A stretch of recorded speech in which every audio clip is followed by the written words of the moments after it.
Hello! Today I am going to put together a multi-column double page spread with facing pages in InDesign. To get started, I am going to choose New File.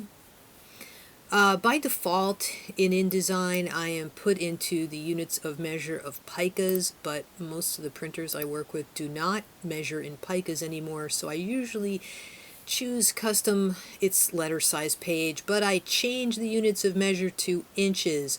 You are going to name this with your name and multi-column.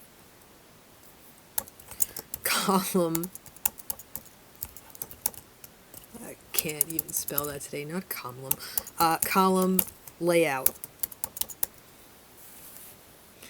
Okay, facing pages is over here, so width 8.5, height 11, pages, change that thing to 2 because you're going to have 2 pages and they're going to be facing each other.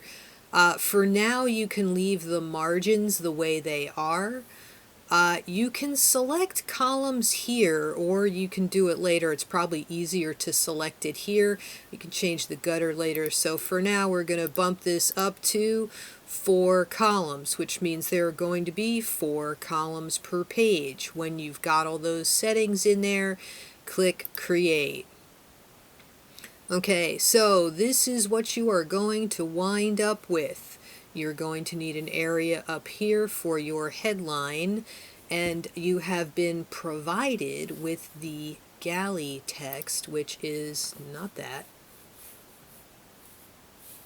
Galley, here it is, Galley text, which is over here. I know there's a lot of it and may not fit entirely on your layout.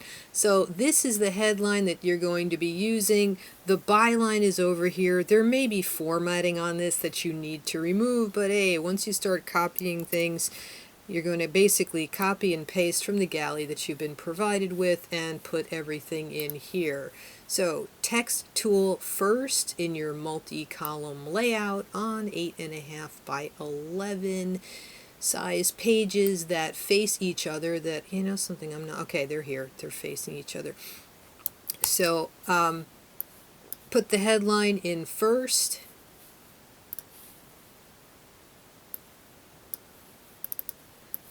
You can set styles for it later. Next, you're going to put, and I've got like everything all over the place here. We're going to do text wrap with images. Wow, what a mess. Okay, we'll open all these things up later. So we're going to copy as much of this as we can fit. We can put the byline in there later too. Okay, so this also has a footnote on it because it is from the New York Times. But you're basically going to copy all the body text in there, go back into your InDesign document, and again with your text tool, this is also where it might be a good idea to drop in some guides.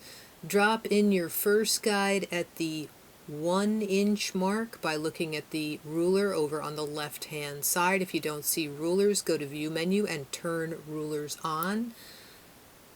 And I'm just clicking in the ruler to drop down a guide. I'm going to drop down the second guide at the 1 1/4 mark. Okay, so with text tool, in this first column, I am going to drag out my first column and hit paste. Okay, once I do that, you will notice at the bottom of this column there is this little thing here. I can't quite zoom in, can I? Will it show me? Not really that much bigger. So there's this little tiny thing down here that looks like a red square with a plus sign in it.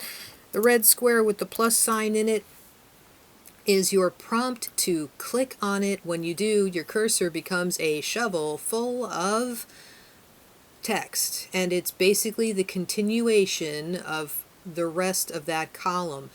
You can place it in the upper left hand corner of the second column and click, and it will automatically fill that column. This is called creating a text flow. If you want to see the connectors to the columns, you can select these and right-click them and choose from here under text frame options. Not ignore text wrap. I'll think of where it is. It's a little connector. Wait a second. It's under View menu. And Extras, Show Text Threads. Okay, so what that is going to do is it's going to show you how these columns are connected. So basically, to keep adding your text into each column, you click this little thing here until you see your cursor turn into this with the little, it's like I said, it's like a shovel full of stuff. You click this one, navigate to your other page. They should be side by side. That's not behaving today. I got to figure out why. Keep clicking and keep adding. What this does is if you've got a document that has multiple columns and multiple pages, you can keep adding as you go.